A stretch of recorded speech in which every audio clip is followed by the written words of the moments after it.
Pnawn da.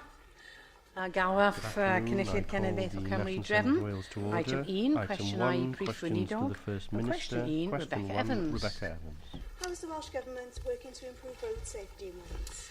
Well, our road safety framework for Wales sets out the measures that we're taking to improve road safety and, of course, to reduce the number of people killed and seriously injured on Welsh roads. Thank you, First Minister. Following the very worrying news that Wales has the highest rate of teenage drivers who are injured or killed on the roads, and that the level is particularly high in Dyfed Powys, how is the Welsh Government working with partners to ensure that young drivers are able to handle cars on rural roads where accidents are most severe and most common? Well, we have established an all-Wales young driver working group to identify the approaches that are needed to reduce the number of young casualties on Welsh roads. In addition, of course, we provide funding for young people this year for over 2,000 of them to receive Pass Plus Cymru training. It provides additional practical and theoretical training post-driving test to improve skills and driving behaviour, and is a factor when calculating insurance premiums for young people as well. Although, of course, the issue of driving standards is not devolved, nevertheless, we take seriously the issue of ensuring that road safety figures continue to follow the right direction. Jonathan Saunders. Thank you, Presiding Officer. First Minister, recent tragic events in Corwin have reiterated the dangers faced by our motorcyclists on Welsh roads. In 2012, motorcyclists were 70 times more likely to be killed or seriously injured in a crash than a car driver. However, despite the idea of young adults being at most risk since 1998, it is actually those over the age of 30 who are more likely to be casualties, with men making up approximately 90% overall. Could you advise what you are doing in particular as regards educating and looking at ways to prevent the frequent numbers of deaths now that we hear on our roads due to motorcycling accidents? Well, there are two issues here. First of all, a number of motorcyclists these days are people in middle age and older. They're people on a Sunday. You see them in their kit, expensive kit, and of course the polished, expensive motorbikes. And of course they want to enjoy their motorbikes, but we have noticed that some of the magazines have been saying, come to Wales to, open the throttle.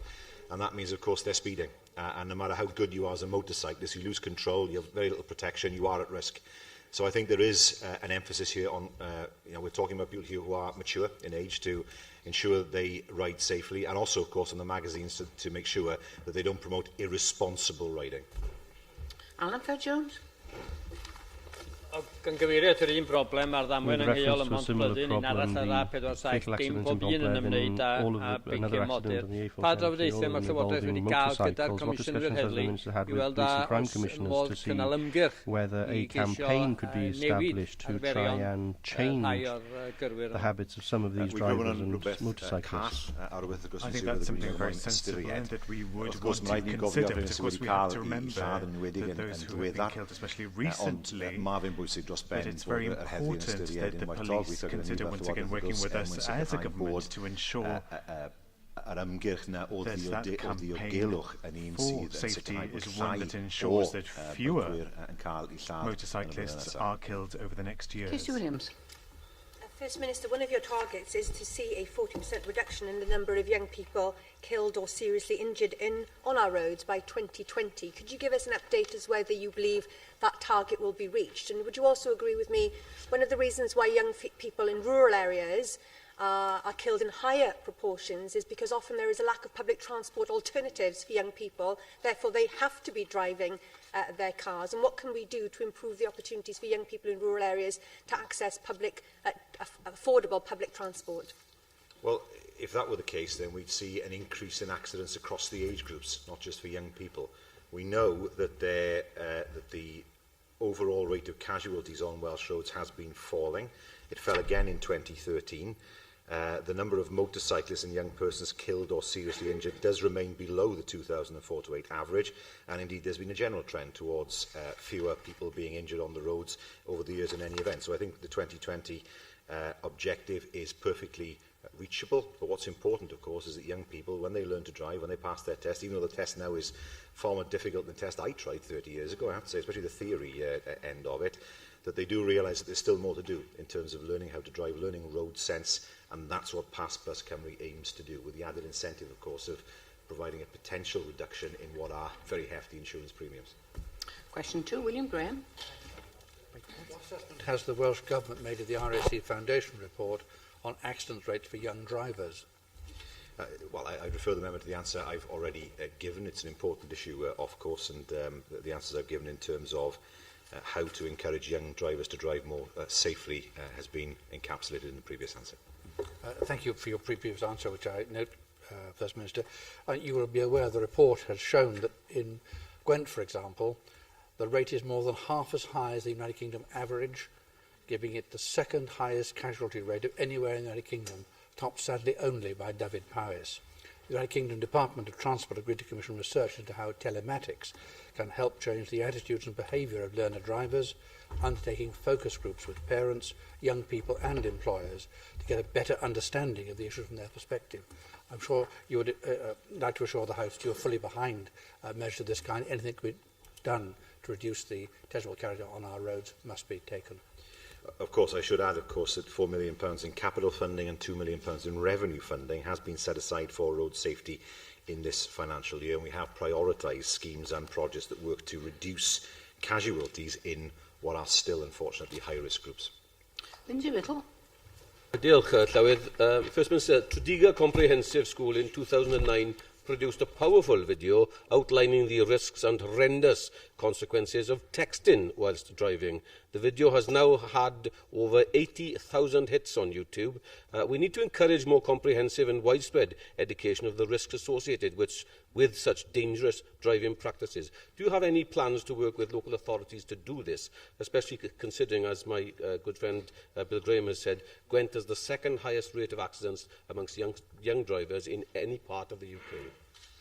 Yes, I mean, we'll work with the police, of course, in order to reduce the number of accidents. I mean, texting while driving is illegal, as simple as that. I mean, I can't imagine anything that would fit more into the category of driving without due care and attention at the very least. It's widely appreciated that making a phone call without a hands-free system in the car is illegal. It's clearly the case that more work needs to be done in terms of texting, although it's not clear how many of these accidents texting has actually caused. It's self-evident, in my view, that texting is, by its very nature, dangerous while at the wheel of a car. We now move to questions from the party leaders. And first this afternoon, we have the Leader of the Opposition, Andrew Davies. Thank you, Presiding Officer. First Minister, are there enough intensive care beds in Wales? Yes, we believe that there are. And if you look, for example, at the number of beds per head across Wales, that figure is higher than in England. Regrettably, you'll be aware today of news stories that point to 29 patients dying prematurely because of their inability to access cardiac services at the University Hospital Cardiff or Morrison hospitals.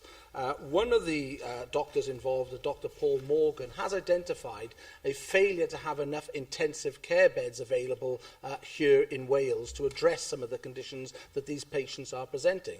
That 29 patients who died prematurely has a 70% increase, in the number of premature deaths over the previous year. You have clinicians saying there are not enough intensive care beds available to meet the demand. This afternoon, we are going to have a statement from you about the programme for government. It is there, 490-odd pages of it. It is clear that clinicians are saying there are not enough intensive care beds here in Wales. Why are you not delivering the goods to meet the demand that they require to address these premature deaths? Well, it's very difficult to comment on a programme that no one's yet seen. But I note the comments on the website. I also note the comments of Adam Keynes in terms of what he said about what is being done to reduce the number of people who are waiting on cardiac waiting lists. People do, unfortunately, pass away across the UK when they're waiting for cardiac operations. That is of no comfort to those who are their loved ones. I understand that. And occasionally there will be times when people are not able to have that surgery. However, what is clear is that the number of people waiting for cardiac surgery in South Wales has dropped over the last year. That drop is obviously a contributed factor by you accessing treatment across the border in Bristol and Birmingham, I believe, by commissioning capacity out of the independent sector. We have no ideological problems on this side of the House. So long as the patient can have their treatment free at the point of delivery, we believe that that is a sensible course of action. But as I've said to you in my second question to you, clinicians are saying there are not enough intensive beds available to meet the demand. There has been a 70% increase in the premature deaths because of cardiological problems within these two hospitals. Do you believe that the families of people like Ron Jones deserve an apology from you as First Minister for not putting the resources into the Welsh NHS because they are dying prematurely because their conditions cannot be met? Well, it's very difficult to comment on an individual's case. What we do know is that the numbers waiting for cardiac operations are dropping. Now, if it were the case that the numbers were increasing, then one might expect to see an increase in the number of people dying. It's not clear where these figures are from. It's not clear how sound they are. Now, I looked at the BBC Wales website, which said that there had been a halving in the numbers of people waiting for cardiac operations since August last year in Cardiff. And then the Swansea figures, which made no sense at all and have also been cut and pasted, said that in March 2013 there were 323 patients waiting for cardiac operations, an increase of 57 since last year. Well, 2013 is last year, so I'm not sure where those figures are from or whether they make any sense at all. There will be occasions when people do unfortunately pass away, when they're waiting for cardiac operations. It happens in England, it happens in Scotland, it happens in Wales. But what we do need to ensure is that the trend towards a reduction in the waiting times and waiting list for cardiac operations continues, and that's exactly what we've done. We now move to Leader of the Welsh Liberal Democrats, Kirsty Williams. First Minister, today we've seen very promising early results from new skin cancer drugs, and we can be really proud of the role that Swansea College of Medicine have played in those trials. Could you outline what steps your government is taking to support clinical trials in Wales? We're very supportive. Melanoma is a disease quite close to my heart. It's the illness that took my mother. And I know it's a disease that's exceptionally difficult to treat once it's impossible to treat effectively once it's spread. So I very much welcome our role in Wales and the work that's been done in terms of providing what appear to be some very good results thus far for two drugs for melanoma. And as the Leader of the Liberal Democrats will know, we're very fortunate, for example, in the research facilities we have, particularly in the University Hospital of Wales, that have contributed so much to dealing with an illness that all in this chamber, of course, will be familiar with. First Minister, we do know that the clinical trial improves the quality of care and the outcomes for many patients, and it encourages and motivates the workforce and can help us retain internationally renowned clinicians within Wales. Will you ensure that the ability to run clinical trials for cancer drugs in Wales will not be jeopardised by clinicians being unable to prescribe treatments regarded as the accepted standard of care? If they can't do that, it can mean they can't take place in a clinical trial. But if treatments are the accepted standard of care, they'll be NICE approved. And so I wouldn't expect there to be a difficulty in terms of being able to prescribe those drugs. In terms of clinical trials, of course, they are set up in various different ways. For example, for many, many years, UHW has been part of the leukemia trials, more than 20 years, where effectively people arriving at the hospital were immediately part of a trial, certainly 20 years ago. And that has led, of course, to tremendous improvements in the diagnosis and treatment of that illness. But I'm not aware of there being restrictions on the prescription of a particular drug as part of a clinical trial. Perhaps, First Minister, you would agree to meet with clinicians at Velindre who do have concerns about this. You have taken a very strong stance here in the Chamber about Welsh patients not being prevented from accessing up-to-date cancer treatments. In that case, will you look again at the Welsh NHS decision not to provide Sir Sphere's radiotherapy in Wales, and also the inability of the Welsh NHS to have commissioned peritoneal metastases cytoreduction surgery, not drugs? These are surgical procedures and radiotherapy techniques that have been accepted as being successful. Will you look again at those decisions so Welsh patients have access to both those technologies? I think it's best if I ask the Health Minister to write to the Leader of the Liberal Democrats about those particular procedures. As with all cancer treatments, the difficulty is, of course, knowing how effective they will be, because no two people are ever alike in terms of their response to the way drugs or indeed treatment are administered. But I will certainly ask the Health Minister to write with regard to those specific instances so that she can have the answer. Lead Replied Cymru, Liam Wood. Diolch, Llywydd. Both the First Minister and the leader of the Conservatives in Wales both took to the radio this morning to proclaim that economic recovery had taken root. Does the First Minister, in all honesty, believe that people in this country are feeling an economic recovery? I think there's some way to go yet, but we know there's been a great success in terms of unemployment figures, youth unemployment, Jobs Growth Wales, the fact that more and more people have the skills that they need, modern apprenticeships, all these things come together to ensure that we're laying the foundations for a robust economy in the future. Although, of course, we're not in the situation that we were pre-2008. It's almost as if the First Minister hasn't spoken to people who are seriously struggling in these difficult economic times. The Deputy Governor of the Bank of England a few days ago said this: "Here in Wales, it looks like growth started 6 to 9 months ago, whereas for England, it was more like a year since growth got back to reasonable rates. There's still a bit of element of catch-up here." Does the First Minister agree that growth is lagging behind in Wales? And if he does agree, does he take any responsibility for it? Well, what the Deputy Governor said was self-evidently wrong. I mean, first of all, you can't compare the whole of England, north-east of England, London, south-east, and say you compare the whole of England with Wales. But even with that comparison, our unemployment rate is lower than it is in England. We have probably the best job creation scheme for young people in the world, I'd argue. I don't see another one that's as successful. We see youth unemployment dropping. We need to make sure, of course, that GVA, I beg your pardon, continues to rise. We've been hugely successful in attracting investment, Pinewood being at the pinnacle of that investment. We have worked very hard to rebuild our presence overseas and also, of course, to make sure we bring investment into Wales. That is not to say, of course, that the economy is where it was 8 or 9 years ago. That clearly isn't the case. That's true of every country in Western Europe and North America. But nevertheless, given the circumstances that we find ourselves in, for example, to be in a position where unemployment is lower than England is extraordinary. Usually, Wales was always at the tail end of any economic recovery. This time, we're at the front. Those figures take absolutely no account of the type of jobs that people are in, the number of 0 hours contracts, the low pay and the difficulty people are finding to make ends meet, even to put food on the table. Llywydd, if we are to reverse this historic underperformance of the Welsh economy and improve living standards here, we must take responsibility as a country, and the First Minister must take responsibility as a First Minister too. Now, yesterday, the Scottish Conservatives unveiled proposals for devolution of income tax to Scotland without a lockstep. Now, I know that the First Minister agrees that a lockstep should not apply to Wales. So therefore, will his colleagues in London back Plaid Cymru's renewed bid to remove the lockstep from the Wales bill, or will those MPs be backing the London Tory line? Isn't it amazing that there are two simple answers to the economy as far as Plaid are concerned?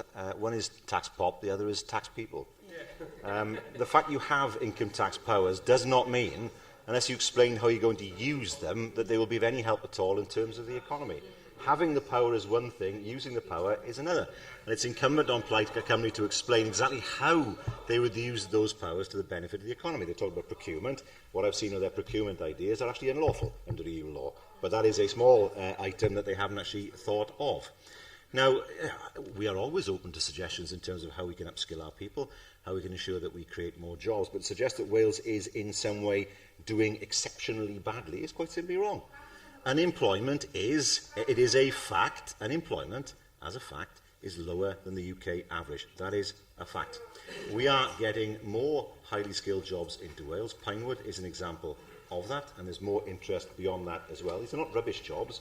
These are jobs that are sustainable, they are long-term, and they are highly skilled jobs. That's the future direction of the Welsh economy. But to try to pretend that somehow everything is very dark is completely wrong. We take the view that we will talk Wales up. We are happy that the Welsh economy is moving in the right direction. There is more work to be done, but really the fantasies of Plaid Cymru, who say the answer to every issue and problem in the Welsh economy is to get the lockstep removed, shows how out of touch they are. We now move back to questions on the paper. And question 3 is Darren Miller. Thank you, Presiding Officer. Will the First Minister make a statement on the Welsh Government workforce? Well, that is a matter for the Permanent Secretary. He has responsibility for that.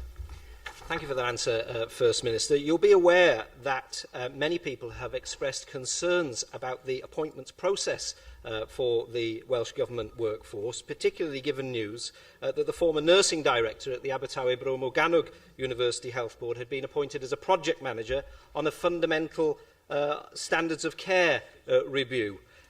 This, of course, is the individual who is responsible for the nurses who were at the health board at the time when Professor Andrews deemed there to have been serious failings in patient care at 2 hospitals within that health board area. We know that 13 nurses have now been suspended as a result of the inquiry into the allegations surrounding falsification of patient records.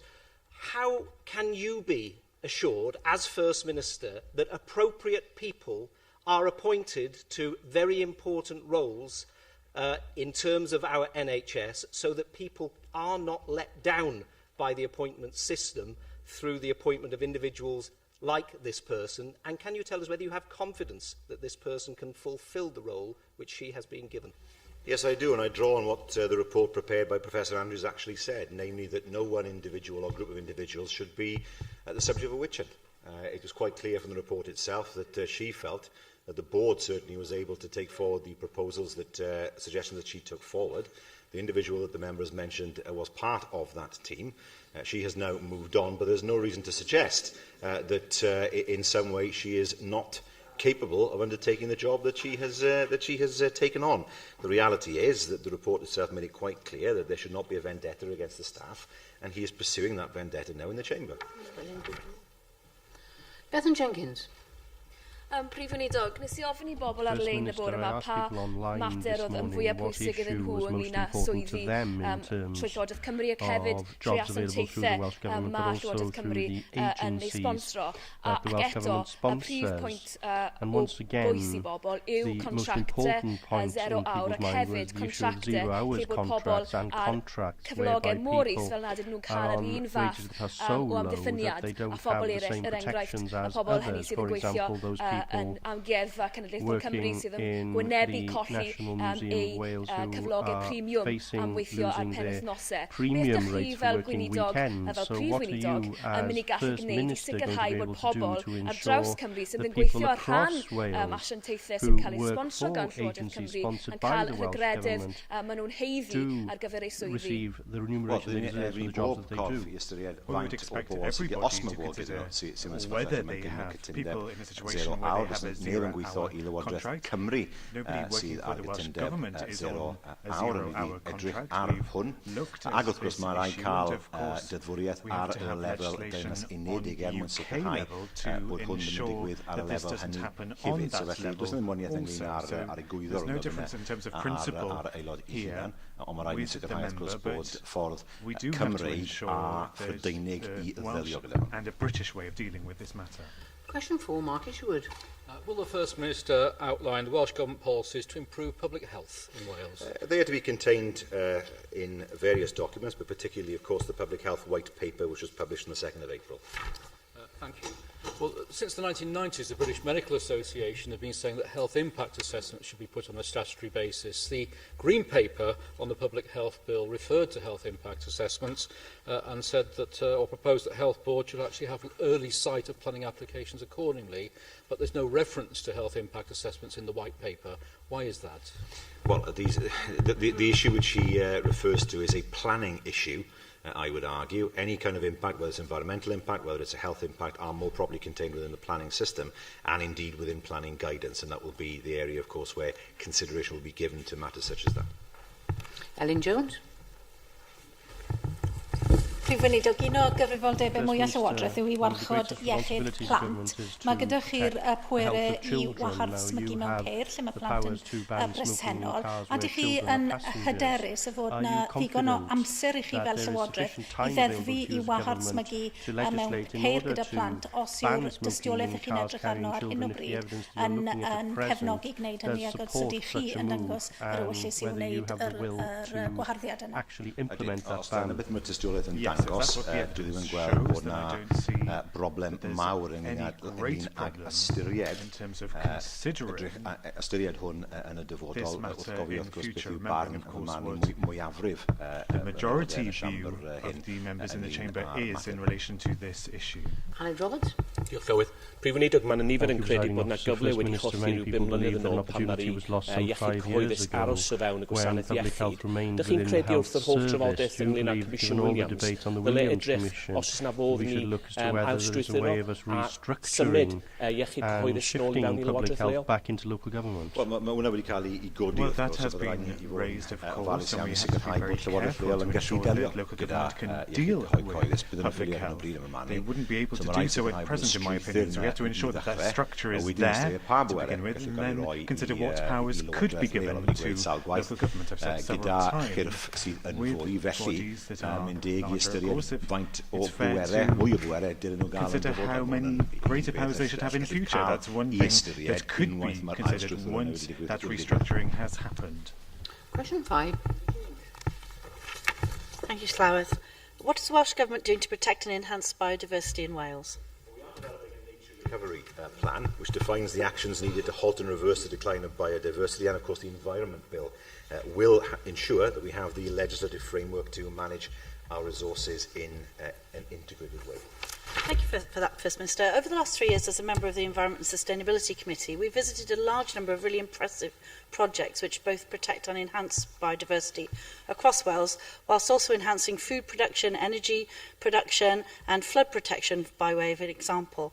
First Minister, can you assure me that the suite of bills that we have forthcoming over the next 2 years of this Assembly will protect those initiatives, allow us to have more of them, and in particular develop a system for paying people who provide those sorts of eco-services to the people of Wales? Yes, I mean, it's bringing together what already exists to an extent. I mean, there are, for example, the Tir Gofal scheme, farmers are incentivised to ensure that they're able to provide environmental resources, and that will be the case in the future. Because we know that Pillar 1 payments will decline in the future. Pillar 2 payments are likely to have more emphasis, and that means farmers are going to be in a position where they're going to be paid to do things, particularly with regard to the environment. So it started off some 10 years ago. The issue then, of course, is how do we ensure, for example, that flooding continues to be dealt with, and we have invested heavily in flood protection schemes, and we see, of course, what happened in Wales. We had very few incidences of flooding compared to what happened with the Somerset levels, and indeed the Thames, despite having the same weather pattern. So, yes, we can go so far in terms of legislation, but the money has to follow, particularly with regard to flood protection. Antoine Sandbach. Presiding Officer. First Minister, one of the issues that has arisen in front of the committee is about data, and particularly baseline data against which progress on biodiversity can be measured. Now, a lot of local records office hold that data, but it's not clear whether it's Natural Resources Wales or Welsh Government that is coordinating what will be a new data hub. Are you able to clarify whether or not it is Welsh Government or it's Natural Resources Wales, and will you tell us when that hub will be available? Because without that data, we can't in fact measure progress. It is the Welsh Government Information Hub, and work is being undertaken at the moment in order to make sure that the hub is as robust as possible, and of course it fits in with the nature recovery plan. Griffith. Prif Weinidog, anewch chi gadarnhau ymwylio ar Llywodraeth i Gymru un blaned ac i sicrhau bod Cymru yn byw oddi fewn i'w therfynau amgylcheddol ac hefyd sut mae hynny yn cael ei adlewyrchu yn y rhaglen Hwn yn un nod wrth gwrs o'r bil cenedlaethau y dyfodol, the Future Generations Bill, and I'm sure that members will look forward to see the announcement of that bill soon. Question 6, Mick Antonev. First Minister, what assessment have you made of the performance of the construction sector in Wales? Well, the figures published in April show that the construction sector in Wales is outperforming the UK. The index of construction for Wales shows a 6.9% increase when comparing the latest 4 quarters to the previous 4 quarters, whilst the UK output increased by 1.1%. Thank you for that answer, First Minister. I very much welcome the increase, and of course 16% of the businesses in my constituency are actually construction businesses with many job opportunities and apprenticeships. One of the issues that concerns me, of course, is we want people to have those jobs and to be able to work safely. The Tory government has cut £80 million off the Health and Safety Executive, and proactive inspections of construction sites has fallen by 35%. Now, whereas health and safety may not be a devolved matter, the consequences of accidents at work really are. Will you consider making representations to ascertain precisely what is planned with regard to the quality of health and safety services within Wales, with a view to making a statement in the near future? Yes, I mean, we don't know what's in the Queen's speech, but we know it's not going to be very, very long. But there may be something in it, we don't know, but we'll have to wait and see whether there are any proposals this week as well. But every year, I proudly take part in Workers' Memorial Day. And every year, there are people who are injured and killed at work.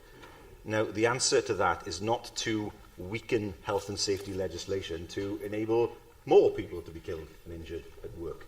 We have had a proud record over the years in the UK of making sure that people have a very good chance of coming home after they've been to work. Given our industrial history, that is something we should very much prize. And any suggestion that there should be any kind of deregulation or any kind of lack of inspection when it comes to health and safety can only lead to more people being injured, more people being killed, and that is something as a government we deplore. Susie Davis. First Minister, small construction firms who renew older properties remain at a disadvantage under Welsh Help to Buy, although the scheme is starting to help larger developers of new properties in my region. However, constituent correspondence suggests that some developers' sales divisions are either unclear about the relationship between the scheme, mortgage valuation and various purchase incentives, or are creative with that relationship. Can you outline how your government is monitoring the correct implementation of the scheme so that it can continue to support improvements in construction in Wales? Well, I know that the Minister recently appointed a consultant to examine the issues around the potential for a system of regulation of domestic builders in Wales. In terms of Help to Buy, 105 developers have applied to register with the scheme. 66 of them are currently offering Help to Buy. And to date, over 700 applications have been approved for Help to Buy. And that shows, of course, the scheme is working. It shows that there's general awareness of the scheme amongst developers. And it shows that there are first-time buyers who are now able to have a roof over their heads as a result of the action of the Welsh Government. Jocelyn Davis. First Minister, is it true that your government recently slashed the target for reducing CO2 emissions in building regulations from 40% to 8% and pushed back the deadline for meeting the EU target 5 years later than the rest of the UK? And will you tell us if sustainable development is still your central organising principle? Well, it is, but so is ensuring that people have a roof over their heads, I have to say. And this announcement was made by the Minister last year, or indeed the year before that. It's certainly some time ago now, where we allowed the sector more time in order to meet the new set of building regulations. Given the situation with regard to the housing market, that was something that we wanted to do at the time, because there was a real danger that we ended up with fewer houses being built because of not giving enough time to developers to adapt to the new regulations. And I believe we've reached a very acceptable compromise that has not compromised our position with regard to sustainable development, but has allowed more houses to be built and more first-time buyers to have a home. Peter Black. Thank you, Presiding Officer. First Minister, the figures produced by the Treasury at the end of May indicate that of these 7,300 homes sold under the Help to Buy Mortgage Guarantee Scheme, which is the UK scheme, just about 5% were actually sold in Wales, and the majority of those in South East Wales. Given that you've given figures on the Welsh scheme in terms of the 700 homes there, can you say how many of those homes were built outside of South East Wales, particularly to the west, where the areas where they need it most, and what is the government doing to try to encourage the use of these schemes to build new homes in areas outside of the South East of Wales and around the rest of the country? I say to the member that around 20% have been built in the north of Wales. It's not the case that they're entirely in the southeast. With regard to the UK government scheme, 5% is a little more than our population share, actually, in terms of the scheme working there. And, of course, the two schemes dovetail with each other. But certainly, when I've travelled around Wales, I have seen houses being built all around Wales, not just around Cardiff and not just south of the M4. And it's quite clear that the two schemes, in fairness, are having an effect in order that doesn't lead to a housing bubble. I think there's a danger of that now in London and the southeast of England, but it's certainly having an effect in terms of enabling people to actually get a home. George Watson. Diolch Llywydd. First Minister, last week I did have the pleasure of hosting the official launch of the South West Wales Shared Apprenticeship Scheme, otherwise known as Cyflwynir. With the Welsh Government's support, in just a few years, the scheme has grown from a local training partnership with Carmarthenshire County Council to become the biggest employer of construction apprentices within the UK. Will the Welsh Government look to recreate this success in other Welsh regions? Well, we have published a shared apprenticeship protocol to guide the development of shared apprenticeship schemes in Wales, and we are focusing our support within enterprise zones in order to aid economic growth and jobs. It does outline the need for private sector contributions, for sustainable jobs, and the targeted use of shared schemes to intervene only where we can clearly identify that there is a market failure. I can say that we are currently in discussion to assess the requirements of construction in the north of Wales, but of course it's important that we ensure that shared apprenticeship schemes always add value to the mainstream programmes rather than create unnecessary competition. Question 7, David Ellis-Thomas. Thank you, Dame, for letting us know. First Minister, when he will next be having his meeting with the First Minister of Scotland. On the plane on Friday on the way to Normandy. Well, we rejoice that the First Minister will be representing us in Normandy and carrying out his duty, but I'm sure he had an opportunity to discuss with the First Minister of Scotland his idea of establishing a constitutional convention for the UK to look at its future. And may I geisio perswadio Prif Weinidog yr Alban y dylid sefydlu'r convensiwn yma beth bynnag this convention should be established whatever the result of the referendum in Scotland. It's clear to me from looking at the parties at Westminster that they are offering almost everything that Scotland wants before the referendum takes place. Would raise the matter of a constitutional convention with the First Minister of Scotland, and I'm sure that his response would be, well, independence is the response for Scotland. So now is not the time to raise this, but whatever the result in September, we will of course have to consider the constitution of the United Kingdom to ensure that the constitution is more robust in future. Andrew Archie-Davies. Thank you, Presiding Officer. First Minister, when you do meet the First Minister of Scotland, obviously Scotland's hosting the Commonwealth Games in August, and I think it is the intention of the government to explore the possibility of a bid for Wales to host the Commonwealth Games sometime in the 2020s. Do you intend raising the matter of what we can learn in the preparation of such a bid, and in particular, what interaction is there between government officials if a bid was to go forward, given that they would be the most immediate country to us that has recently hosted the Commonwealth Games? I've already discussed the issue informally with him over the past few months. We will have officials examining very closely how the Commonwealth Games is taken forward in Scotland. It isn't cheap. It's an expensive project. I would caution members about that. To host the Commonwealth Games really needs to be done on the basis of it being a regeneration project, which is what has happened in Glasgow. Nevertheless, we will look to see how things have been done in Glasgow, and officials are doing that. It's something that I have discussed with officials on a regular basis anyway, and of course once those games are over we will assess once more the practicalities of a Welsh bid. Question 8, Paul Davis. Diolch Llywydd. Am wnaeth y Prif Weinidog amlinellu polisi Llywodraeth Cymru ar gyfer dyfodol gwasanaethau iechyd yn Sir Benfro? Wel, mae'r ddogfen law yn llaw at iechyd yn amlinellu ein polisïau ar gyfer dyfodol gwasanaethau iechyd drwy Gymru'n gyfan gwbl. Wrth gwrs i fwrdd iechyd Prifysgol Hywel Dda yn parchu gwasanaethau diogel a chynaliadau i bobl Sir Benfro a gwasanaethau sy'n arwain at y canlyniadau gorau.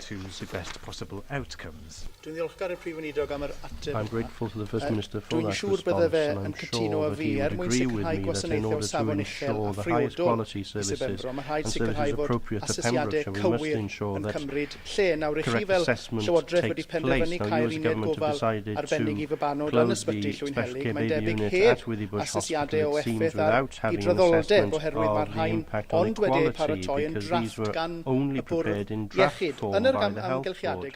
Now, under these circumstances, can you tell us how you're y penderfyniad yma heb asesiadau llawn o effaith ar gydraddoldeb, ac ydych chi'n bodlon ail ystyried ac edrych ar y sefyllfa hyn i ystyried fod na ddim asesiadau llawn wedi didn't take place. Well, I don't accept that, of course. That's a matter for the court to question, so I can't say much about it. But our commitment to Wedi Bush Hospital is clear. 7.58 million has been invested to create a renal unit on the site, and we've stated that we will make funding in relation to the Health Technology Fund, and that will have an effect. In Wedi Bush Hospital in relation to scanners, £4.7 million has been given to Hywel Dda Health Board, of course, to improve resources in relation to blood sciences in the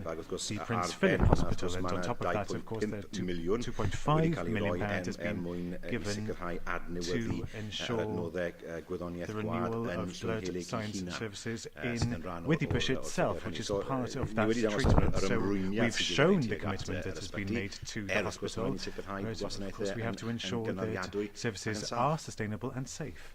Rebecca Evans. Thank you. First Minister, how do you respond to concerns raised locally that the Wedi Bush Midwife Service and A&E have been given reassurances about a future level of paediatric cover, which some practitioners feel is not borne out by the proposed paediatric model? It's clear that there are differences of opinion amongst paediatricians over the service level that is being proposed. I'm aware there are several clinicians within Wedi Bush who aren't happy with the proposals. There are other clinicians in the region who welcome the Health Board's proposed care models, and they're enthusiastic about the midwife-led unit at the hospital. Now, as I've said many times in the Chamber, on the basis of the advice that the Minister has received, amongst other factors, relevant factors, it's clear that there needs to be a change, and a change in order to ensure patient safety. And at the end of the day, this is what this is all about. And that change is supported by a significant number of clinicians. Simon Thomas. Diolch Llywydd. Prif Weinidog, mae'r gwasanaeth pediatric dydd yn nos yn fan yna night-and-day paediatric service is an integral part of maintaining the emergency service and the A&E department there. So why isn't the government committing, therefore, to retaining 24-hour paediatrics at Wedi Bush Hospital as part of national benchmarking? Well, we have to ensure that whatever is done in a safe manner. There's no way of having a level 2 service in Carmarthen and Wedi Bush. It's one or the other, that's the choice. So if it's not Carmarthen, then it would be in Wedi Bush. But then the people of Carmarthen would be expressing a view. But we have to ensure that we have a unit to deal with a very small number of babies, to ensure that they receive the treatment that they should have as soon as possible by the people who have the specialism to do that. It's not an easy decision, we all understand that within the government, but it is something that has to be done to ensure that there is a service available for the babies that need that service, and to receive that service by people who have the specialism to do that. Joyce Watson. Diolch Llywydd. First Minister, you may be aware that there have been concerns about staffing at Tenby Surgery. From the end of this month, there'll only be 3 GPs serving a 60,000 plus summer population. But the good news is that the Health Board are working with the practice, and they're apparently on top of that. But can I ask you to discuss with the Minister for Health and Social Services the need for the Health Board to find long-term solutions to ensure patient access to health services in the Tenby area? Yes, in the interim I can say that locum cover has been identified, and this will commence at the beginning of June. And a nurse practitioner has been employed until the end of August to support the GPs. And I know the Health Board is working with the practice to ensure that the service level continues in the future. So as far as the summer is concerned, and taking into account the proposals for the MIU, that is something that will be overcome. But of course there is a need, and the Health Board is doing this, to plan for the longer term now for service provision in the town. Question 9, William Powell. First Minister, will you please make a statement on the benefits of Wales remaining a member of the European Union? It would be a disaster if we left. 150,000 jobs, £260 million to farmers.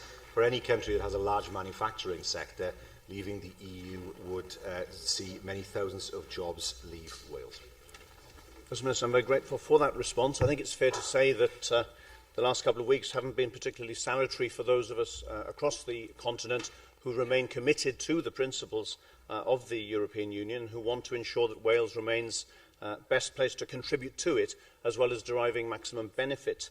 And given our shared commitment to Europe's future, it seems to me particularly regrettable that the European Parliament has an office presence both in London and in Edinburgh, but doesn't currently have any such facility to support the work of Welsh MEPs. And I think Welsh MEPs across the parties over recent years have worked in a positive, pro-Welsh, pro-European mindset. And in that context, First Minister, and given that disparity, what can the Welsh Government do to address this deficiency and to actually support a greater and more intelligent debate about the importance of the European Union, which you often advocate in this chamber and elsewhere, across the whole of Wales?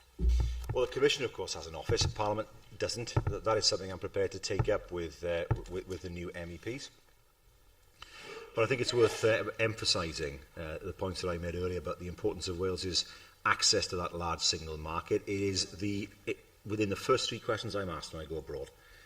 How can we access the 500 million strong market of the EU? Anything that interferes with that is bad for Wales. It's bad for our farmers, it's bad for our manufacturers. That said, of course, there is a real need to reform the way in which the structure of the EU operates. My judgment is, others may share it, others may not, that in the European elections, many people see the European elections as a way of registering a vote because they don't believe it matters, because they don't know what the European Parliament does. And that is of regret, and there is a great deal of work, I think, that needs to be done on the part of the European Parliament, as well as the building on the good work of the Commission, to explain to people what the EU actually does. Time and time again, people say to me, well, you see, it's all to do with the European Code of Human Rights. That's nothing to do with the EU.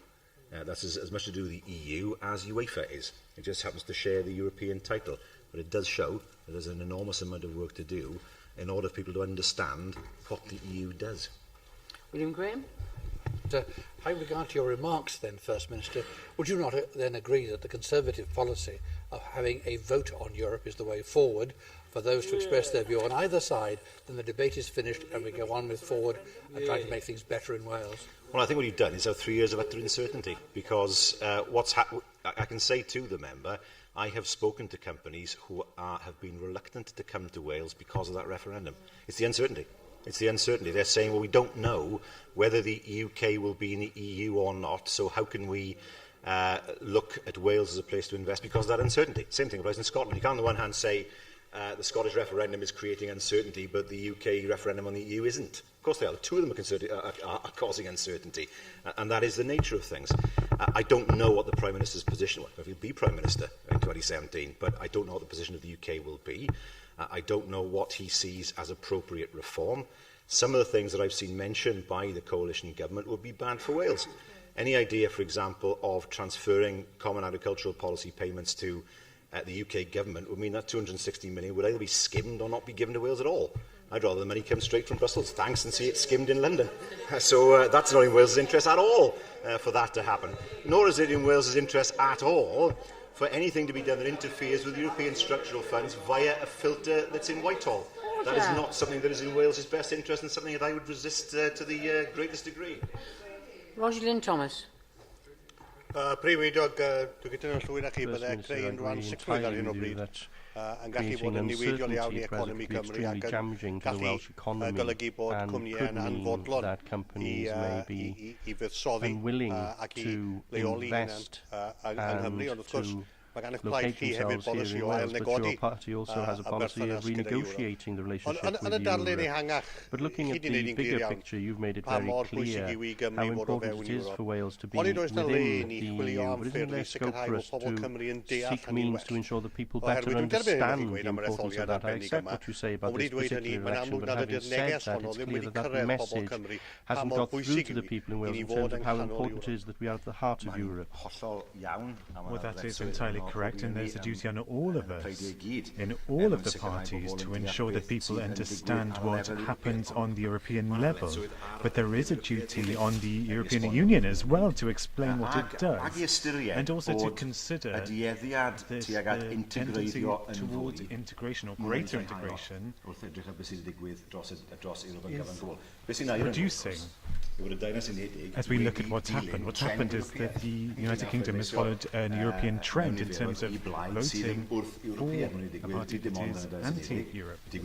Not just happened in the UK, it's happened in Ireland last week with Sinn Féin, the largest party not just in Belfast but in Dublin as well. That was unthinkable 20 years ago. What's happened in France, what's happened in Hungary and in Greece. There was a trend in the majority of European countries, and the European Union and the Commission has to consider that trend to ensure that it does receive the support of the people of Europe once again. Thank you, First Minister. We now move to